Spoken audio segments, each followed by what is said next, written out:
निर्विघ्नं कुरु मे देव सर्वकार्येषु सर्वदा या मे तुषारः भवदा या शुक्रस्तावदा या वीणावरं कण्ठमण्डितकरा या श्रीरूपभासना या ब्रह्माण्डं शङ्करप्रभुर्देवै सदा वन्दिता सा मम सरस्वती भगवती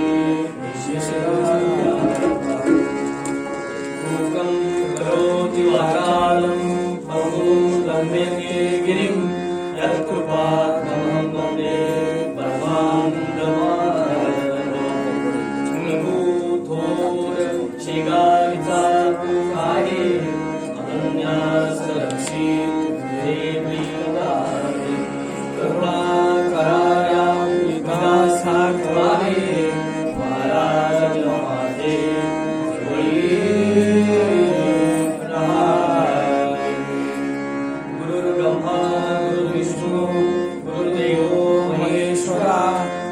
साक्षात् परब्रह्म तस्मै श्री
कृष्ण हरी हरी जय जय राम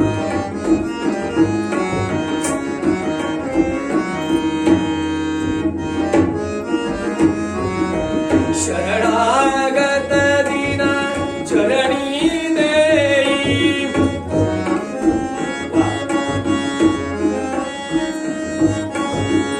शरणागत दीना चरणी देई करुणा दृष्टी निहारी हरी जय जय राम राम कृष्ण हरी हरी जय जय राम राम कृष्ण हरी हरी जय जय राम हरी जय जय राम हरी जय जय राम राम कृष्ण हरी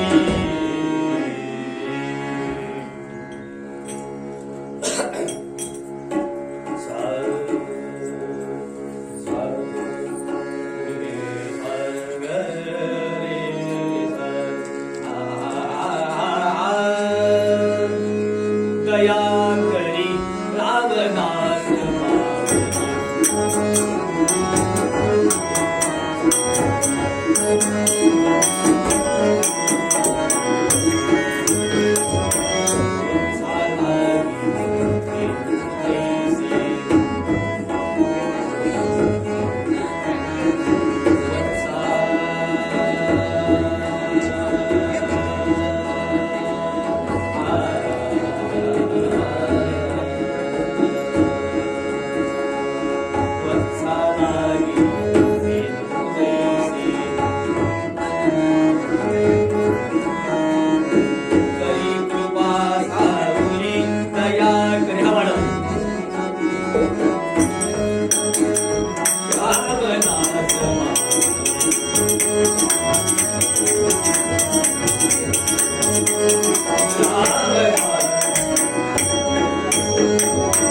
अनंत पाहू नको परितये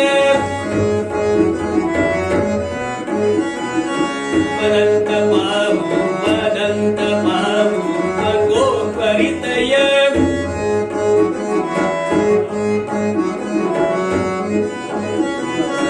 अनंत पाहू नको परितये पद उचलित माऊली दया करी पद उचलित माऊली दया करी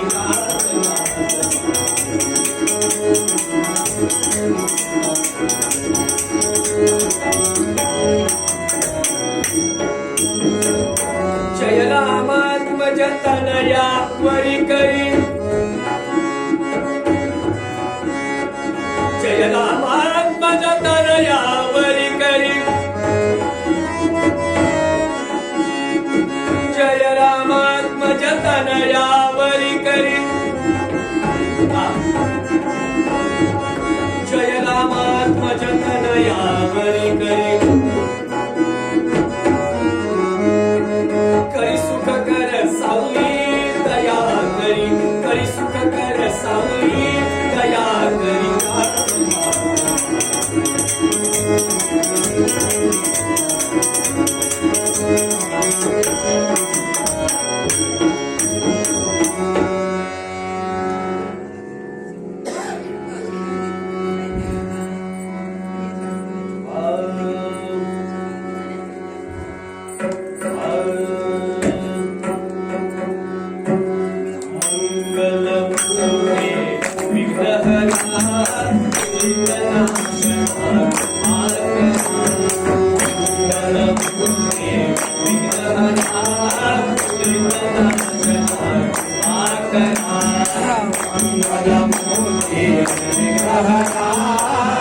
कृपा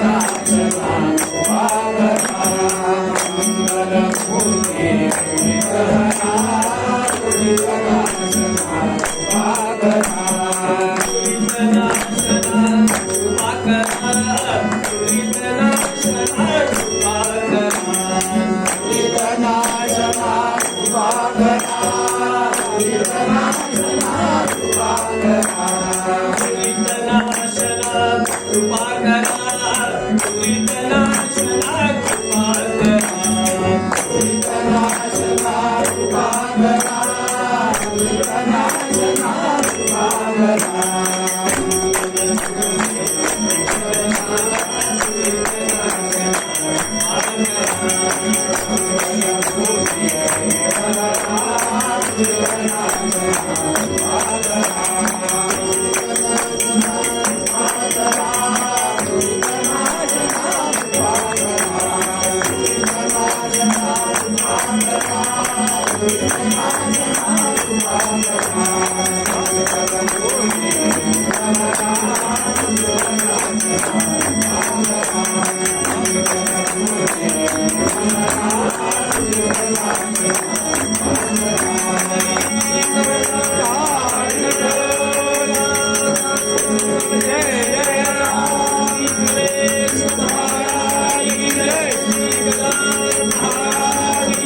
प्रीती धरी सुखी मनुजा प्रीती धरी सुखी मनुजा प्रीती धरी सुखी मनुजा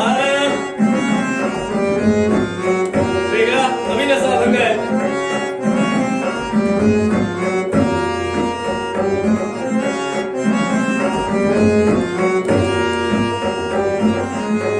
अगाध संस्कृती सागर तरुणी अगाध संस्कृती सागर तरुणी होशील नित्य सुखी मनुजा होशील नित्य सुखी मनुजा प्रीती धरी सुखी.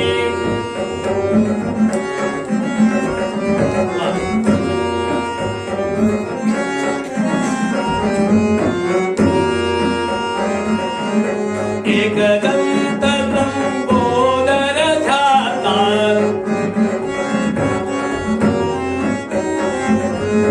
एकदंत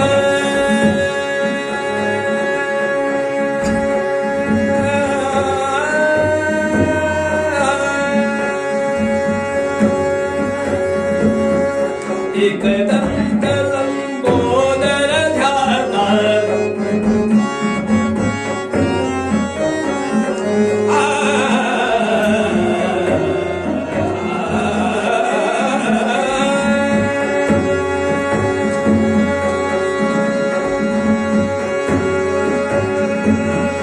एकदंत लंबोदर ध्याता होईल मुक्ती सखी मनुजा होईल मुक्ती सखी मनुजा प्रीती धरी सुखी.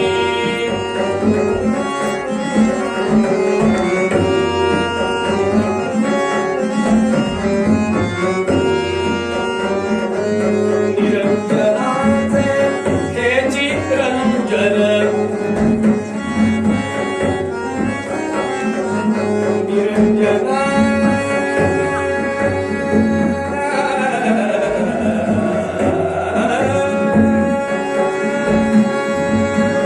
निरंजनाचे हे चित्रंजन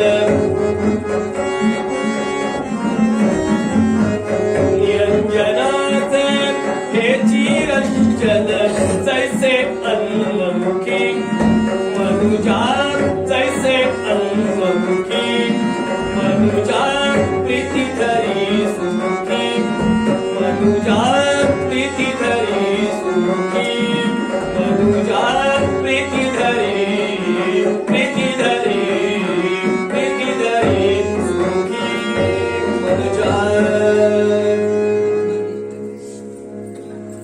आसूस सारख्या गावामध्ये बसलेला असताना अमेरिकेतल्या माझ्या नातलगाशी मी सहज बोलू शकतो त्याला बघून. चंद्रावर देखील जाऊ शकतो, मंगळावर देखील जायची तयारी केली आणि अशी भरपूर काही प्रगती मी केली. असा भ्रम ज्या माणसाच्या मनामध्ये निर्माण झालेला आहे आणि त्यामुळे झालंय काय, देवाला रिटायर करा ही भावना वाढायला लागली. आम्ही सगळं करू शकतो, आम्ही वाटतं ते करू शकतो, अशक्य काही राहिलं नाही आम्हाला असं वाटतंय म्हणून मी सांगितलं भ्रम आहे हा माणसाच्या मनात. आम्ही सगळंच करू शकतोय, आम्हाला अशक्य या दुनियेमध्ये काही नाही, देवाची काहीच गरज नाही, देव बी सगळं झूट आहे असं जर वाटत असेल तर जितक्या सहजतेने चहामध्ये काय काय घालतात ते घटक माहिती आहेत. 6 घटक घालतात समजा. मी अगदी वेलची पण टाकली म्हणून. गणिताच्या सूत्रामध्ये मांडलं तर 120 प्रकारे तो कसा करता येईल तो सांगता येतो. 6 उलटे सुलटे केले की 120 प्रकारे सांगता येतो. मग आज दापोलीमध्ये जाऊन लॅब मध्ये आपल्या रक्ताची पूर्ण तपासणी करा. जाऊ नका सध्या, वाईट आहे जाणं. पॉझिटिव्ह आला की 7 दिवस गेले. पण भरपूर पैसे देऊन आपल्या सगळ्या रक्ताची तपासणी केल्यानंतर आपल्या रक्तामध्ये काय काय घटक किती प्रमाणात असतात हे सगळं कळणार आहे. मग ते सगळे घटक एकत्र करून रक्त का तयार करता येईल. आम्हाला जर वाटत असेल आम्ही काहीही करू शकतो, मग हे का जमलं नाही. मानवी देहाचा पूर्ण अभ्यास झाला, पुढच्या पेशी, पुढचे स्नायू, कशी हाड सगळं कळलं, पण मग माणूस का नाही निर्माण करता येत.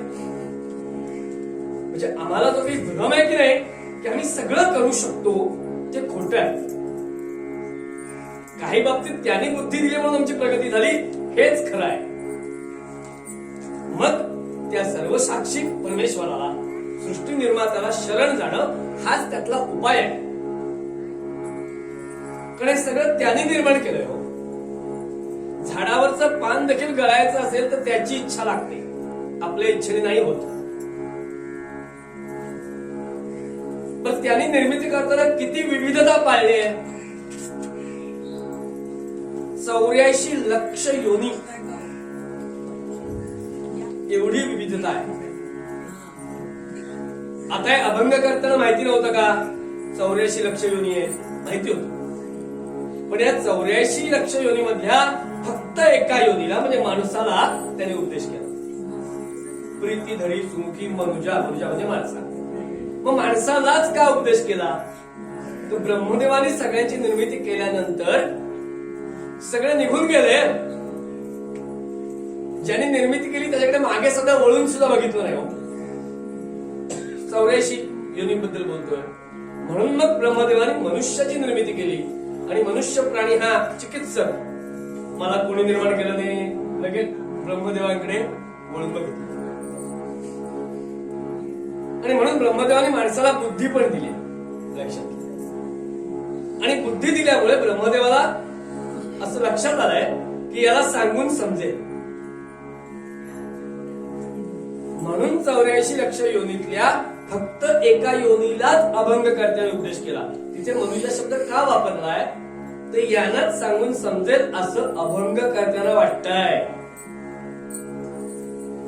म्हणून आपल्याला प्रीतीधरी मनुजा, प्रीतीधरी सुमुखी मनुजा माणसालाच का तर सांगून समजेल.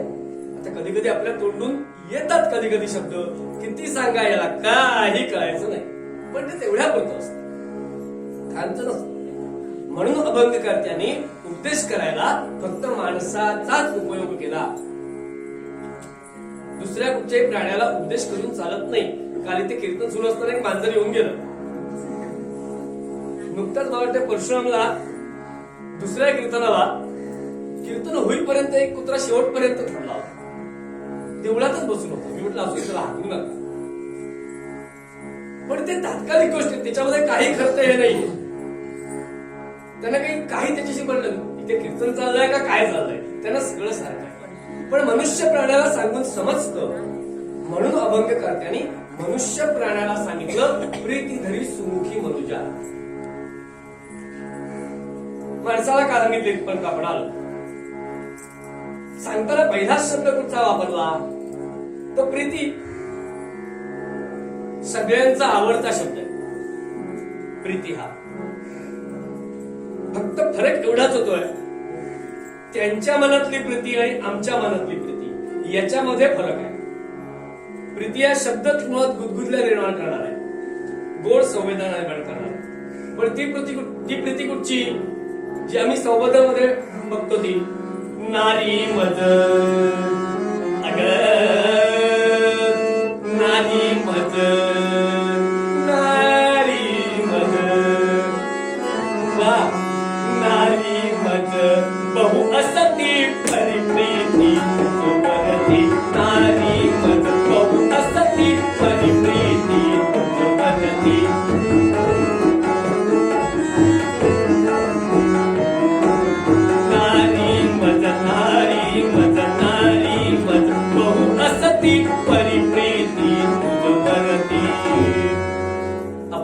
अडकायचं नाही करत.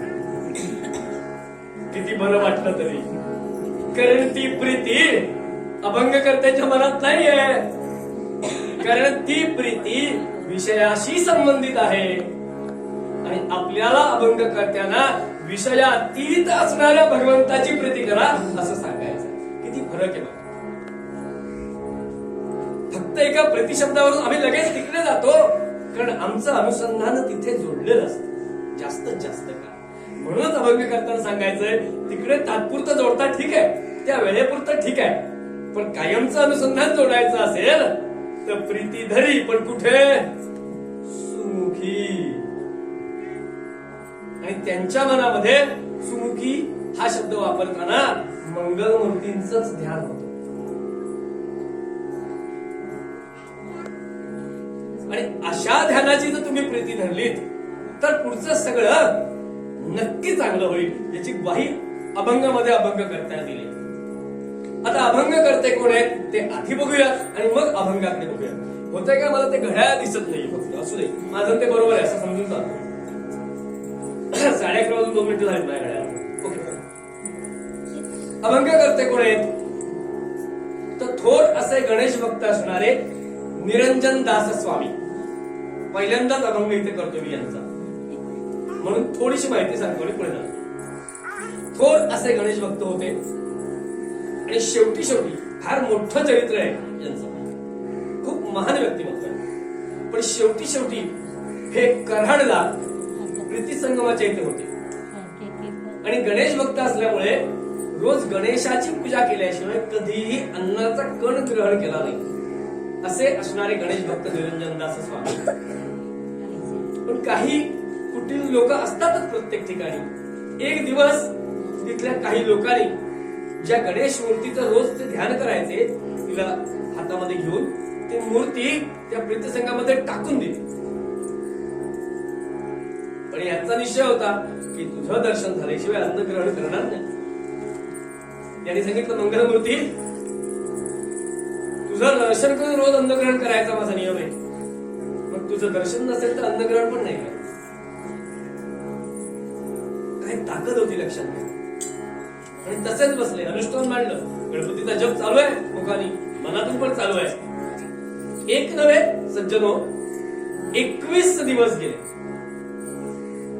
आणि 21व्या दिवशी शेवटी मंगलमूर्तीला लक्षात आलं की खरा भक्त आहे आपला. आणि ती मूर्ती जशी तशी त्याच्या हातामध्ये आली. लक्षात ते निरंजन दास स्वामी. कराडच्या प्रतिसंगमावर अजून त्यांची समाधी आहे. त्या निरंजन दास स्वामी अनुभवातून आम्हाला सांगितलंय, प्रीती धरी सुमुखी. प्रेम करायचंच असलं ना तर अशा ठिकाणी करा की जिथे ते नक्की उपयुक्त आहे. आणि पहिल्या कार्यामध्ये काही सांगितलं. आता एक कडक्याकडे बघूया. अगाध संस्कृती सागर. हा जो सागर आहे, जन्म मृत्यू पुन्हा जन्म पुन्हा मृत्यू, 84 लक्ष योनी फिरणं, हे जे सगळं चाललंय, हे तरुण तुम्हाला त्याच्याकडे जायचं असेल. मनुष्याचं अंतिम ध्येय खरं तर तेच असलं पाहिजे. या सगळ्यातून बाजूला व्हायचं, पुनरपी जननम पुनरपी मरणम याच्यातून बाहेर पडायचं आणि त्याच्या चरणाशी जायचं. मग हे जर करायचं असेल आणि हे केलं तर काय होईल? पहिल्या कडव्यामध्ये सांगितलं, अगाध संस्कृती सागर तरुणी होशील नित्य सुखी. प्रत्येक माणसाचा एक स्वभाव आहे. 100% माणसांना एक कॉमन गोष्ट लागू पडते. प्रत्येकाला काय वाटत असतं? माझं छान व्हावं, माझं मंगल व्हावं, माझं उत्तम व्हावं, कायमची आपली अपेक्षा आहे. एकही माणूस याला अपवाद नाही. मग तुमचं कायमचं मंगल व्हावं अशी सोय आहे ना? होशील नित्य सुखी. सुख आहे बघा. अनेक गोष्टीमध्ये आपण सुख भोगतो, सुख उपभोगतो, आपल्याला सुख वाटतं. पण या सुखामध्ये पण 3 आपण डिग्री म्हणतो इंग्रजीमध्ये, तसं आहे. पहिलं सुख निर्भेळ सुख. म्हणजे कसं? अगदी परफेक्ट, म्हणजे आता ती जी मुलगी आहे, ती मुलगी आणि तिची आई एकमेकांची प्रेमाने जे काही करतात, ममत्व त्या दोघांमध्ये असतं की ते सुख निर्भय आहे. त्याच्यात कसली भेसळ नाहीये. लहान 2-1 वर्षाचं मुलं आणि आई जे काही करत असते ना, त्याच्यामध्ये भेसळ नाही. आईमध्ये पण नाही, मुलामध्ये पण नाही. म्हणून मी तेच सांगितलं, निर्भय आहे कारण ते. पुढचं सुख आहे, पुढची पायरी आहे ती सर्वोच्च सुख. मला वाटतं एखादी गोष्ट करायची, मला विमानात बसायचं आहे, तर विमानात बसल्यानंतर मला असं वाटतं आज सर्वोच्च सुख भोगलं. मला 4 व्हीलर घ्यायची आहे, 4 व्हीलर घेतली, मला सर्वोच्च सुख आहे ते. पण त्याला पण मर्यादा आहे. आणि याच्या पुढचं सुख फार महत्वाचं आहे. तिसरं, डिग्रीच्या दृष्टीने शेवटचं, आपण म्हणतो की नाही, गुड बेटर बेस्ट. एखाद्या ठिकाणी तुम्ही गेलात, आले एखाद्या ठिकाणी आणि तुम्ही पोहे दिलेत खायला, असं म्हणत बघा, आलेला माणूस होता, हा चांगलं झालंय, हा आईला बरं वाटतं घरातल्या हल्ली असं कोणी सांगितलं तर. पण सांगू का, आता आजपासून तुम्ही सगळ्या विचार करणार याच्यावर. तो चांगलं झालाय म्हणाला म्हणजे अजून पुढे शिल्लक आहे सगळं. तो असं म्हणाला का, वाह काय बेस्ट, नाही म्हणजे अजून वाव आहे चांगलं करायला. तसंच आहे, निर्भय सुख आहे पहिलं, नंतर सर्वोच्च सुख आहे, पण तिसरं सुख आहे ते शाश्वत सुख आहे. लक्षात जे कधी हलणार नाही, जे कधी हलत नाही. एकदा त्या सुखाची सवय झाली की बाकी सगळं की झाड की पत्ती असं होऊन जात. सगळ्या संतांना हे सुख मिळालं होतं आणि ते सांगायचंय निरंजन स्वामीला, होशील नित्य म्हणजे नेहमी तुला सुख वाटेल. असं व्हायचं असेल, हा संसार सागर तरुण पुढे जायचं असेल तर प्रीती धरी सुमुखी. पहिलं कडवं. पुढच्या कडव्यामध्ये त्यांनी सांगितली, मग तुला हे करायचं असेल तर सुमुख कोणतं, तो प्रश्न ठेवत नाही मी मनामध्ये, त्याचं उत्तर देतो. एक दंत लंबोदर ध्याता. मंगलमूर्तीचे नाव आहे. मंगलमूर्तीची विविध नावं आहेत, वेगवेगळे अवतार आहेत, वेगवेगळे नावं आहेत. त्या कथा प्रत्येकाच्या वेगळ्या आहेत. वक्रतुंड, एकदंत, लंबोदर, त्याच्यात आपण आज नको जाऊया. इथे 2 नावं त्यांनी वापरली सांगताना, एकदंत लंबोदर. याचा अर्थ त्यांच्या मनामध्ये मंगलमूर्ती हे नक्की आहे.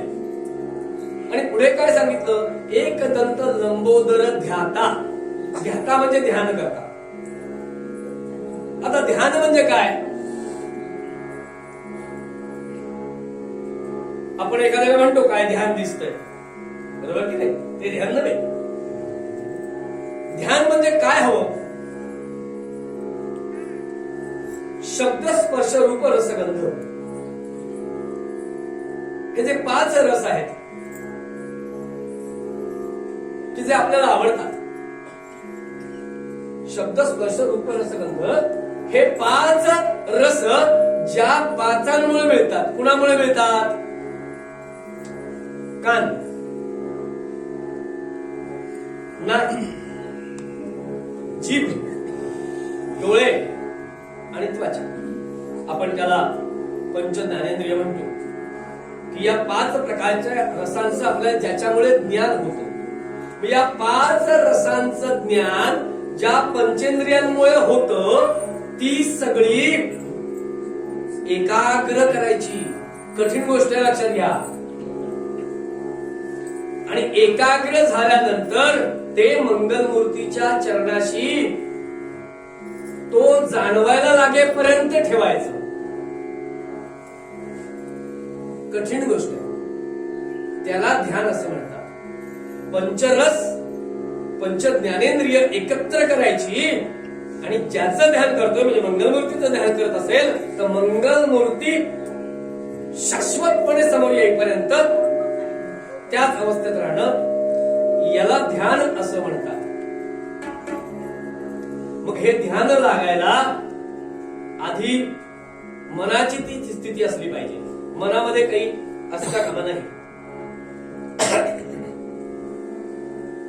असं होतं का? होतं.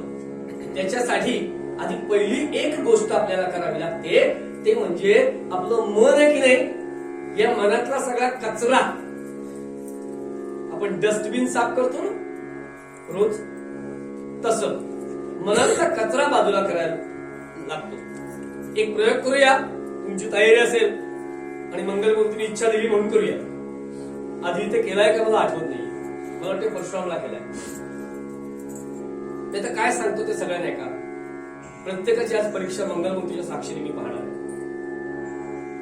आता प्रत्येकाने आपल्या मनामध्ये डोकावून पाहायचं, प्रत्येकाने स्वतःच्या मनात, आणि किती विषय आहेत डोक्यात.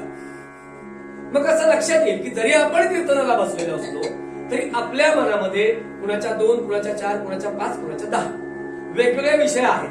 प्रत्येकाने प्रामाणिक घ्यायचं स्वतःशी, कारण दुसऱ्याला आपण सांगणार नाही. हा पहिला मुद्दा. प्रत्येकाने आपल्या डोक्यात मनामध्ये डोकवायचं, आणि माझ्या मनामध्ये आता किती विषय येतात 1 मिनिटामध्ये, 2, 3, 4, 5, प्रत्येकाने स्वतःशी करायचं. याच्यानंतर आपण एक प्रयोग करणार. हा प्रयोग करत असताना सगळ्यांनी मला सहाय्य करायचं. मी एक गजर करणार आहे. तो गजर माझ्याबरोबर सगळ्यांनी म्हणायचाच.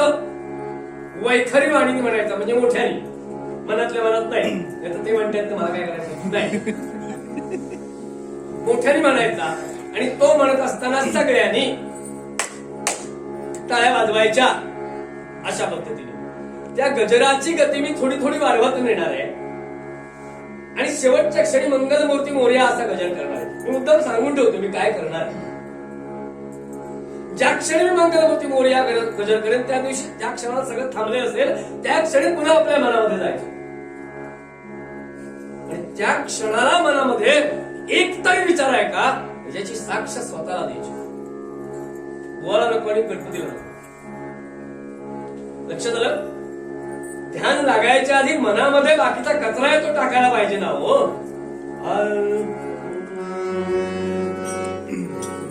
सगळे तयार? आधी मनामध्ये डोकवून घ्या. 2 विचार आहेत, 4 विचार आहेत, 5 म्हणा. बुवाचा मला दुसरा कुठचा विचार नाही, फक्त एकच ध्यान. श्री गजानन जय गजानन स्वामी गजानन, श्री गजानन जय गजानन स्वामी गजानन, श्री गजानन जय गजानन स्वामी गजानन, श्री गजानन जय गजानन स्वामी गजानन, श्री गजानन जय गजानन स्वामी गजानन, श्री गजानन जय गजानन स्वामी गजानन, श्री गजानन जय गजानन स्वामी गजानन, ज्या क्षणी गजर थांबला त्या क्षणी आपल्या मनाची अवस्था बघा. एक तरी अन्य विषय मनामध्ये होता. असं झालं तर आपलं ध्यान लागू शकतं. म्हणजे ध्यान आहे काही मोठा विषय नाही लक्षात. म्हणून सांगितलं सहज शक्य आहे. आम्ही प्रयत्न करत नाही. मग रोज असा प्रयत्न केला, 2 मिनिटं 5 मिनिटं जी मिळतील ती मिनिटं भगवंताच्या समोर बसायचं, त्या मूर्तीचं स्वरूप जाणून घ्यायचं आणि त्याचा गजर करायचा. बघा नक्की ध्यान लागतं. आणि सुयोग्य ध्यान लागलं तर काय होतं मध्यमामध्ये, सुयोग्य ध्याने मन शुद्ध होते, सुयोग्य ध्याने स्थिर बुद्धी होते, सुयोग्य ध्याने अघ नष्ट होते, सुयोग्य ध्याने हरिप्राप्ती होते. आपला विषय चाललाय एकदंत लंबोदर ध्याता होईल मुक्ती सखी. जर गजाननाचं ध्यान केलं तर चारपैकी कोणती तरी मुक्ती आपली सखी म्हणजे मैत्रीण होईल. म्हणजे पाहिजे तेव्हा येईल. मैत्रीण अशी असते की जेव्हा पाहिजे असेल तेव्हा येते, नको असेल तेव्हा येते, ती मैत्रीण नाही. होईल मुक्ती सखी असं म्हटलंय. चारपैकी कोणतीही मुक्ती मला पाहिजे असेल तेव्हा येईल, पण आधी एकदंत लंबोदर ध्याता. आणि यासाठी सुयोग्य ध्याने. सुयोग्य ध्याने मन शुद्ध होते. मन शुद्ध नसेल तर काहीच उपयोग. मग आता मी तो काही प्रयोग करून घेतला, तो काही बुवाचा वेळ जात नव्हता म्हणून नव्हता. लक्षात घ्या, काहीतरी नियोजन असतं पक्क. प्रत्येकाला आपलं मन शुद्ध करता येतं याचं प्रात्यक्षिक दाखवलं. हल्ली परीक्षा नुसती लेखी नसते, प्रॅक्टिकल पण असते की नाही. होतं मन शुद्ध, पण त्यासाठी आता इथे बसलेल्या मला खात्री होती प्रत्येकाच्या मनामध्ये की मंगलमूर्तीचं ध्यान प्रत्येकाच्या समोर आहे, मग सुयोग्य ध्यान आहे आणि त्यांनी मन शुद्ध कसं करता येईल एवढा मी फक्त मार्ग सांगितला. आणि भगवंताला व्हायचं असेल, मला सांगा रोज सकाळीच, मी फुलपुडीवाल्याबद्दल बोलत नाही, सकाळीच आपण फुलं आणतो की नाही. देवाची पूजा रोज करणारे तुम्ही आम्ही आहोत असं समजून बोलतोय मी. सकाळी फुलं आणतो का, तर ती ताजी पवित्र कोमल अशी फुलं असतात. शुद्ध म्हणतो आपण ज्याला, कारण ती देवाला व्हायची आहेत. आपल्यामध्ये किती संस्कार रुजलेत बघा. लहान एखाद्या मुलाने चुकून एखाद्या गुलाबाचं फुल आणलं, सोनचाफ्याचं फुल आणलं तर आपल्याला राहवत नाही. त्याच्याबद्दल मनामध्ये अभंगामध्ये बोलायचं झालं तर प्रीती निर्माण होते आणि चटकन आपण वास घेतो. पण मग वास घेतला तर आपण काय लगेच सांगतो, ते देवाला घालू नकोस. का, तर आपल्या मनामध्ये निश्चित भावना आहे की देवाला व्हायचं ते पवित्र असलं पाहिजे. मग मन जर देवाला व्हायचं असेल तर ते पवित्रच असलं पाहिजे. सुयोग्य ध्याने मन शुद्ध होते. म्हणून देवाला व्हायचं ध्यान करायच्या आधी मन पवित्र करून घ्यायचं. मन पवित्र करून घेतलं तर मग पुढच्या पायरीवर जाता येतं. स्थिर बुद्धी होते. आधी मन पवित्र व्हावं लागतं. मन शुद्ध तुझं गोष्ट आहे लाख मोलाची, उगाच नाही सांगितलं. आणि त्याच्यानंतर बुद्धी स्थिर होते. मला सांगा, एखाद्या माणसाच्या हातून काही नीट होत नाही, मग आपण त्याला म्हणतो ना, हा ना काही कामाचा नाही, कधी स्थिर असत नाही. हा म्हणजे तो अस्थिर असतो, त्यामुळे त्याच्याकडनं योग्य काम होत नाही हे आपल्याला माहिती आहे. मग आधी त्याची बुद्धी स्थिर करायची. पण याच्यावर पण मंगलमूर्तीने कृपा किती करून ठेवले आपल्यासाठी. अनेक उपनिषद आहेत. या उपनिषदातलं सगळ्यात चांगलं उपनिषद मंगलमूर्तींचं, ज्याचं नाव अथर्व शीर्ष असं आहे. हे उपनिषद आहे बरं मंगलमूर्तींचं. आणि त्या नावातच सांगितलंय, थर्व म्हणजे थरथरणार, हलणार, आणि अथर्व म्हणजे कधी हलणार नाही असं, म्हणजे स्थिर नाही, अस्थिर राहणार नाही असं. शीर्ष म्हणजे डोकं. अथर्व शीर्ष रोज म्हणून बघा, निश्चित स्थिरता आहे. माता भगिनींना माझं सांगणं आहे, हल्लीची मुलं खूप हुशार आहेत. दुसऱ्या तिसऱ्या वर्षापासून आपल्या काही पट त्याला समज आलेले आहे असं आपल्या लक्षात येतं घरी घरी वावरताना. पण प्रत्येक आई वडिलांची एक तक्रार आहे की स्थिर नाही होतो. हुशार भरपूर आहे पण स्थिर नाही. मग आईने त्याच्यावर हा उपाय करा, रोज त्याच्या डोक्यावर हात ठेवून, त्याला येत नाही तोपर्यंत एकदा अथर्व शीर्ष म्हणा, बघा स्थिरत्व येतं की नाही त्याच्या बुद्धीला. आणि त्याला यायला लागलं तर त्याला म्हणायला सांगा. सुयोग्य ध्याने स्थिर बुद्धी येते. आणि पुढे सांगितलं सुयोग्य ध्याने अघ नष्ट होते. अघ म्हणजे पाप. जीवन जगत असताना जन्माला आल्यापासून कधी कळत कधी नकळत, कळत असं नाही प्रत्येक वेळेला, कधी नकळत रस्त्याने चालतो आणि मुंगी चिरली गेली पायाखाली, काही इलाज नसतो. गाडी वेगात आपण चालवत असतो आणि मध्येच एखादं ते जनावर पटकन येतं बघा, आणि ते गाडीच्या चाकाखाली जातच हो, काही करता येत नाही आपल्याला. त्याला मारायची इच्छा असते का आपली? नसते, पण मारलं जातं आपल्याला. अशी अनेक पाप सांगता येते. सगळे पाप सांगणार नाही मी ते उभं, पण ही सगळी पाप आपल्याकडून कळत नकळत झालेली पाप जर बाजूला करायची असतील, नाहीशी करायची असतील, तर त्याला पण हे उपयोग आहे. सुयोग्य ध्याने अध नष्ट होते, पापांचा नाश होतो. बघा कालच्या उत्तरांगामध्ये बघितलं, गोहत्येचं पाप घडलं, त्याच्यावर प्रायश्चित्त घेतलं पाप नाहीसं करण्यासाठी. आणि जर आपलं मन शुद्ध असेल, आपली बुद्धी स्थिर असेल आणि आपली सगळी पापं धुतली गेली असतील, तर शेवटची ओळ सुयोग्य ध्याने हरी प्राप्ती होते. इतका काही सोपा नाहीये माझ्या मनात आला मला गणपती भेटला. शेवटची गोष्ट आहे, लक्षात घ्या, तरच ते भेटत. आणि हा अनुभव तुमच्या आमच्यासारख्या अनेक संतांनी खरं तर घेतलाय, पण त्याच्यासाठी त्यांनी पहिलं सगळं केलंय, आधी ध्यान केलंय हो, मन शुद्ध करून. मला वाटतं इथे भंडारा डोंगरावरची गोष्ट मी सांगितली असेल तुकाराम महाराजांची, की 3 दिवस ध्यानातच होते, खाणं पाणी काही नाही. मग त्यांच्या मनामध्ये या सगळ्या गोष्टी त्यांना कळल्या होत्या. आता मी ज्या सांगितल्या इतक्या वेळ 10-15 मिनिटं ते त्यांनी अनुभवले आहे, कारण त्यांच्या मनामध्ये फक्त भगवंत होता. आणि मग त्यांना काय सुख मिळालं, त्यांची अवस्था कशी झाली मध्यंतर.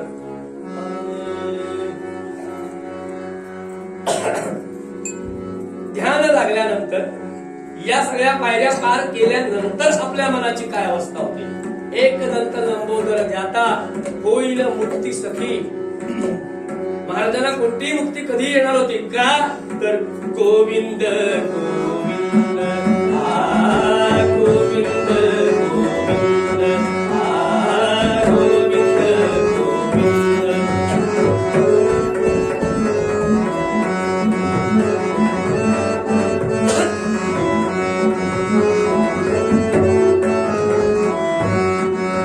मना लागली या छंद, मना लागली या छंद, नित्य गोविंद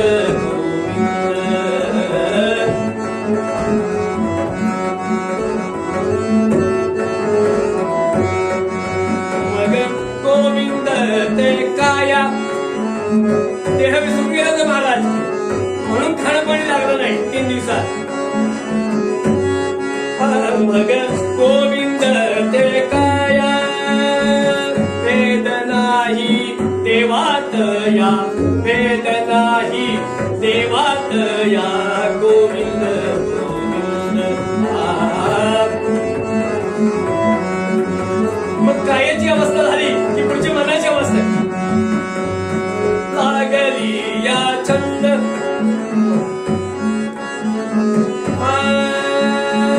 आनंद रे मन. आधी काय सुद्धा झाली, मन आनंद रे मन, आनंद रे मन. प्रेमे पाझरती लोचन, प्रेमे पाझरती लोचन, गोविंद गोविंद गोविंद.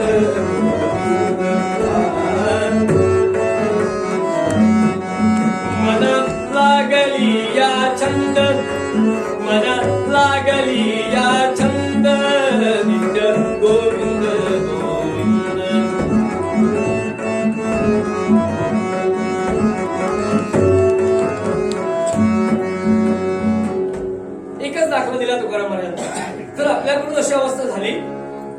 भगवंताच्या ध्यानाबद्दल, मंगलमूर्तीच्या ध्यानाबद्दल, तर अशी अवस्था प्राप्त होते. काया मन सगळं त्याचं होऊन जातं आणि एकदा त्याचं होऊन गेल्यानंतर आपल्याला कसलाही विचार करायची गरज नसते. कारण त्याची पॉलिसी पहिल्या दिवशी आपण बघितली, योगक्षेम वाहम्य. मग आपल्याला कसली गरज नसते. निरंजन स्वामींना हेच सांगायचं होतं, त्याला शरण जावं मनोभावे, मग कसल्या चिंता तुम्हाला राहणारच नाहीत. आणि हेच आपल्या अनुभवातून त्यांनी सांगितलं. म्हणून शेवटचं कडवं त्यासाठी लिहिलं, निरंजनाचे हेची रंजन. शेवटचं कडवं त्यासाठी लिहिलं. सांगायच्या आधी जसा आता मी तुकारामांचा रेफरन्स देऊन तुम्हाला सांगितलं, त्यांनी अनुभव घेतलाय, तसा निरंजन दासाने अनुभव घेतला होता. मग अशी सुरुवातीला अभंगकर्त्याची ओळख करून देताना मी एक प्रसंग सांगितला त्यांच्या आयुष्यातला. साक्षात भगवंताची मूर्ती पुन्हा हातामध्ये आली होती, पण त्याच्या आधीचं अख्खं चरित्र फार महत्वाचं आहे, उगाच नाही झालं. आणि असं झाल्यानंतर त्यांच्या मनातली भावावस्था जी काय आहे ती शेवटच्या कडव्यामध्ये सांगितली आहे. निरंजनाचे हेची रंजन. इथे रंजन हा शब्द वापरलाय. आपण एखाद्या ठिकाणी जातो, वेगवेगळ्या कार्यक्रमाला, कधी नाटकाला जातो, कधी अजून कुठे जातो, गाण्याच्या कार्यक्रमाला जातो, आणि तिथे आम्ही काय करून घेतो, तर आमची करमणूक करून घेतो. फरक लक्षात घ्या. अशा कार्यक्रमाला गेल्यानंतर किंवा टीव्हीवरती ती मालिका बघताना काय करतो आम्ही, आमची करमणूक करतो. किती फरक आहे बघा. आहे फरक सूक्ष्म, पण भरपूर मोठा आहे. आणि सूक्ष्म फरक असला तरी त्याचा परिणाम होतो. कसा होतो, एक उदाहरण देतो आणि पुढे जातो. आज काय बोवाला जेवायला वाढायचे ना, मग काय काकडीची कोशिंबीर करतो. बुवा जेवणार आहेत, किसणी आहे हवी बाजारात आलेली, पट पट पट पट पट पट खिचली, किसली, सगळं त्याच्यात घातलं आणि कोशिंबीर वाढली बुवाला. साधी गोष्ट. मी सूक्ष्म फरकाबद्दल सांगतोय. रंजन आणि करमणूक यातला फरक सांगायचा आहे. व्यवहारातल्या उदाहरण पटवून दिले ना की चांगलं पटतं. कोशिंबीर चांगली होती, बुवा नाही बरं वाटतं.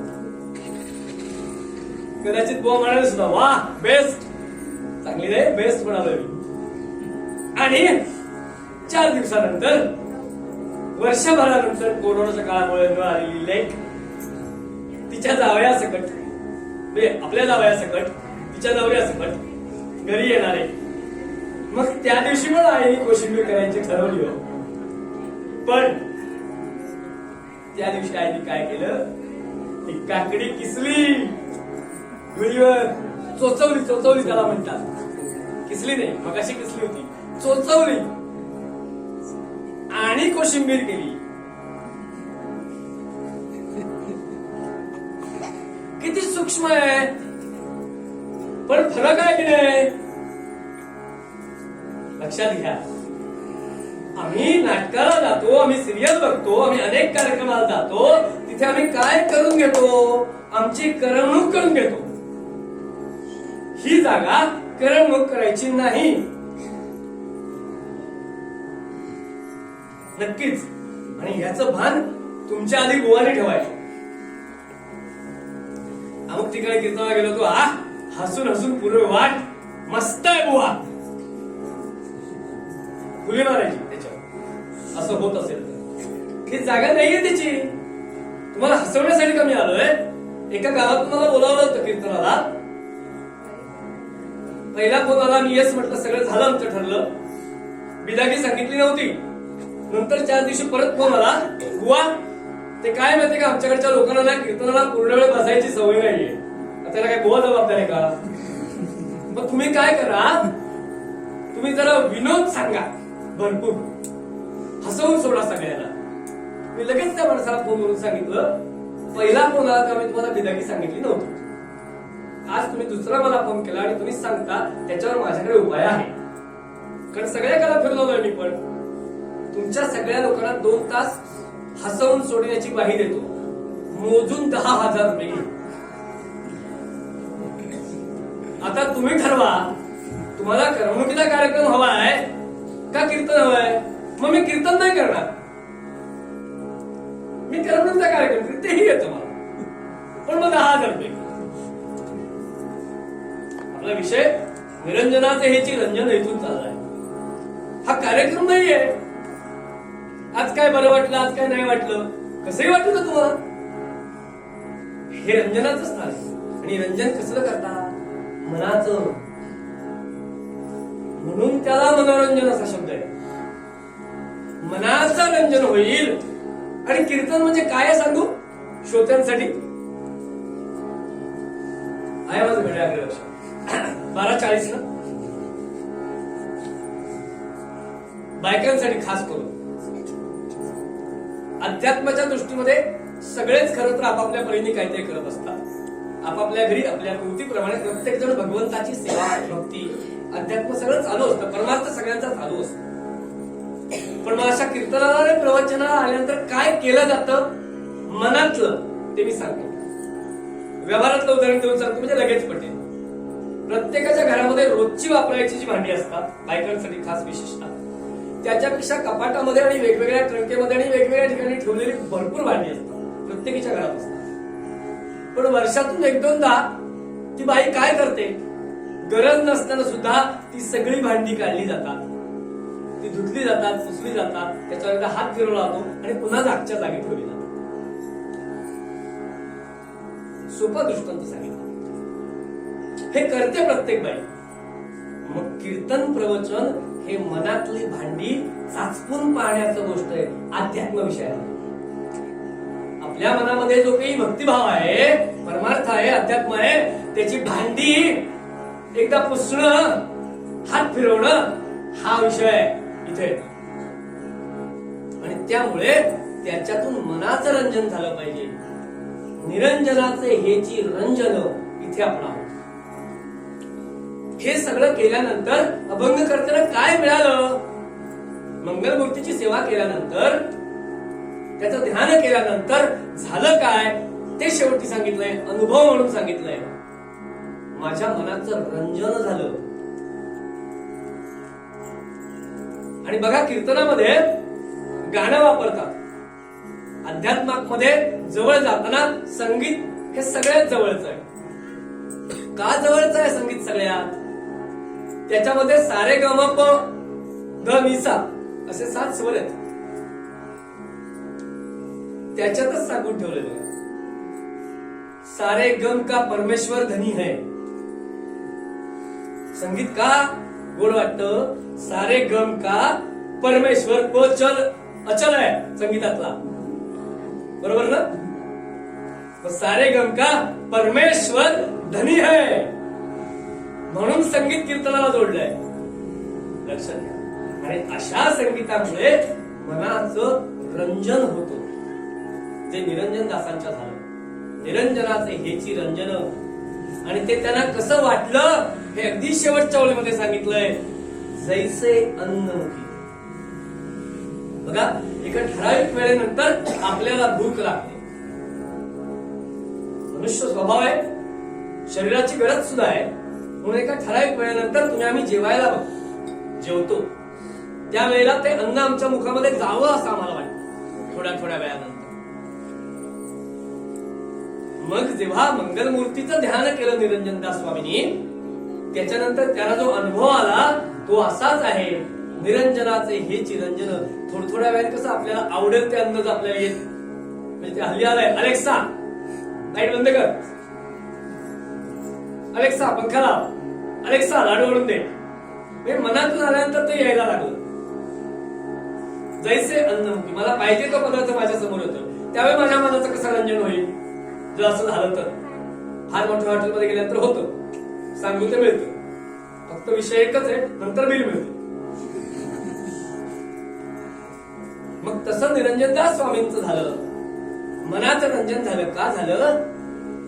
तर सुयोग्य ध्यान त्यांच्या समोर होतं आणि त्या ध्यानाच्या ते अधीन झाले होते. मीतूपणाची ओळवण झाली होती. आणि म्हणून आपल्याला जो अनुभव आला गोसावी नंदने सांगितलं इथे मी अभंग केलाय, याच दिवशी केलाय बघा. देव गजानन ध्यायी मनुजा. प्रत्येक संत हेच सांगतोय. काल तुकाराम महाराजांनी तेच सांगितलं, ओंकार प्रधान रूप गणेशाचे. बाकी सगळे रूप नंतर आहे, मुख्य रूप तोच आहे. बघा इथे इथे बल्ब लागलाय, इथे ट्यूब लागले. या वर्षी बाहेर तोरण नाहीये, स्पीकर चालू आहे. या सगळ्या गोष्टी आता चालू आहेत, पण त्या कुणामुळे चालू आहेत? तिथं मीटर नावाचा जो बसवून ठेवलाय त्याच्यामुळे हे सगळं चालू आहे. ही पुढची सगळी वेगवेगळी रूप आहेत, पण मुख्य तेच रूप आहे. कालचा आपला अभंग तोच होता. ओंकार हे मुख्य आहे, बाकी सगळे देव ही नंतरची रूप आहेत, पण मूळ स्त्रोत तिथेच आहे. पण मूलाधार सितोस नित्य. मग अशा गणपतीचं अनुभव निरंजनदास स्वामींना आला आणि म्हणून त्यांनी आपल्याला सांगितलं, प्रीती धरी. मनुष्या, तुला प्रीती धरायची असली तर अशाश्वत अशा गोष्टींची धरू नकोस, तर ते नक्कीच शाश्वत आहे. अशा सुमुखीची मंगलमूर्तीची प्रीती भूक मध्ये व्हायचं.